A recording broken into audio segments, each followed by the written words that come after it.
ఈ రాష్ట్రంలో ఉండే నిరుపేదలందరికీ, రైతు బిడ్డలకు, ముఖ్యంగా వైఎస్ఆర్ కాంగ్రెస్ పార్టీ శ్రేణులమైన మాకు ఎంతో సంతోషించదగ్గ అంశం విజయమ్మ గారి జన్మదినం అంటే. కారణం, మా నాయకుని తల్లి మాకు మాతృ సమానురాలు. అన్నిటికీ మించి ఈ రాష్ట్రంలోని పేద ప్రజలకు, బడుగు బలహీన వర్గాలకు, రైతు బిడ్డలకు, ఒక్కరేమిటి కష్టంలో ఉండే ఎంతోమంది ఈ రాష్ట్రంలో ఉండబడిన బిడ్డలకు దారి చూపించే బిడ్డను కన్నెందుకు మేము ఆమెకు జన్మదిన శుభాకాంక్షలు చెప్పాలా, ధన్యవాదాలు చెప్పాలా? జగన్మోహన్ రెడ్డిని కన్నెందుకు?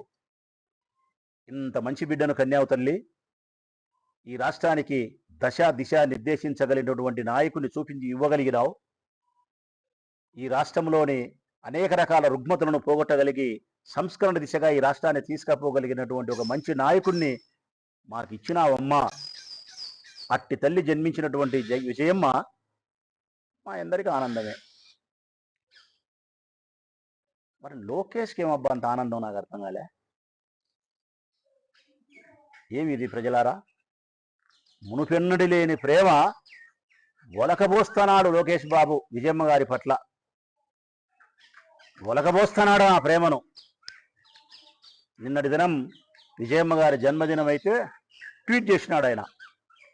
వైఎస్ విజయమ్మ గారికి జన్మదిన శుభాకాంక్షలు.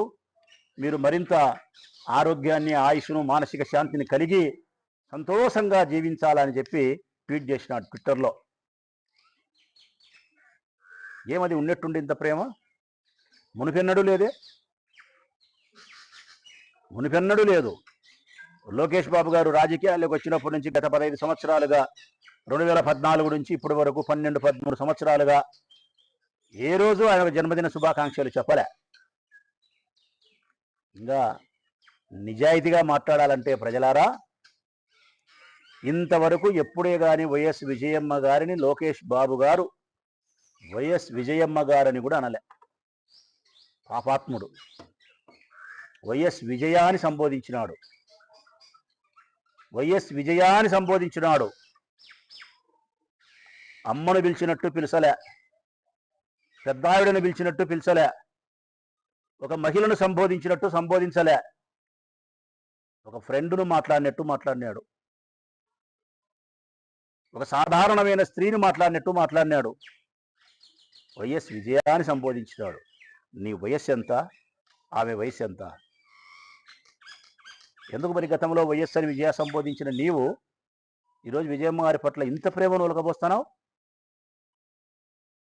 దానికి కారణం ఒక్కటే ప్రజలారా, మీ అందరికీ తెలిసినదే. ప్రత్యేకంగా రాచమలు చెప్పాల్సిన అవసరం ఏముంది?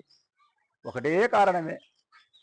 జగన్మోహన్ రెడ్డి గారి పట్ల వ్యతిరేకతా భావాన్ని కలిగి ఉన్నారు కాబట్టి, తల్లి చెల్లి కుటుంబ కలహాలు ఉన్నాయి కాబట్టి, ఆ కుటుంబంలో ఉండబడిన కలహాలను మన రాజకీయ స్వార్థాలకు వాడుకోవాలా, అంతే, ఏం లేదు. ఒకే ఒక కారణమే. రాజనీతి శాస్త్రం ప్రకారము శత్రువు మిత్రుడు అంటారు. కానీ ఇక్కడ తల్లి శత్రువు ఎప్పటికీ కాదు, చెల్లి ఎప్పటికీ శత్రువు కాదు, తాత్కాలికమే. ఇవి కుటుంబ కలహాలే అంటారు, దీన్ని శత్రుత్వం అనరు. కానీ మీరు శత్రుత్వం చేయాలనుకున్నారు, శాశ్వతంగా వారికి ఎడబాటును కలిగించాలనుకున్నారు మీరు. జగన్మోహన్ రెడ్డి గారికి వారి తల్లిని, జగన్మోహన్ రెడ్డి గారికి వారి చెల్లికి శాశ్వతంగా ఎడబాటు కలిగించాలా, దూరం చేయాలా. మరి జగన్మోహన్ రెడ్డి గారిని వారి నుంచి, తల్లి నుంచి, చెల్లెల నుంచి దూరం చేయాలంటే మీరు దగ్గరైనట్టు నటించాలా. అవసర నిమిత్తం గౌరవం, అవసర నిమిత్తం కపట తల్లి ప్రేమ. నాడు వైఎస్ విజయ, నేడు వైఎస్ విజయమ్మ గారికి జన్మదిన శుభాకాంక్షలు. ఇది అవసర నిమిత్తం చూపించే గౌరవమా? అవసర నిమిత్తం చూపించే కపట మాతృ ప్రేమనా? కేవలం మీ రాజకీయ స్వార్థాలకు, కుటుంబ కలహాలలోకి మనం దూరకూడదు, కుటుంబ కలహాలలోకి మనం జోక్యం చేసుకోకూడదు, మన రాజకీయ ప్రత్యర్థుల యొక్క స్త్రీలు వారి విషయంలో కుటుంబ కలహాలలోకి మనం దూరకూడదనే కనీస ఇంగిత జ్ఞానం కూడా లేకుండా యాక్షన్. ఇంకా దారుణం ఏంటంటే ప్రజలారా, మేము మర్చిపోయిండం, రాజశేఖర రెడ్డి నన్ను ప్రేమించే వాళ్ళం మేము. జగన్మోహన్ రెడ్డి గారి కోసం జీవితాన్ని ఆయన కోసమే నడిచేవాళ్ళం. ఆ కుటుంబం పట్ల అంత ప్రేమ కలిగిన వాళ్ళం కాబట్టి మాకు రాజశేఖర రెడ్డి అన్న శ్రీమతి వైఎస్ విజయమ్మ అనే భావన మాలో ఉన్నంత వరకు చాలా సంఘటనలు మేము మర్చిపోం.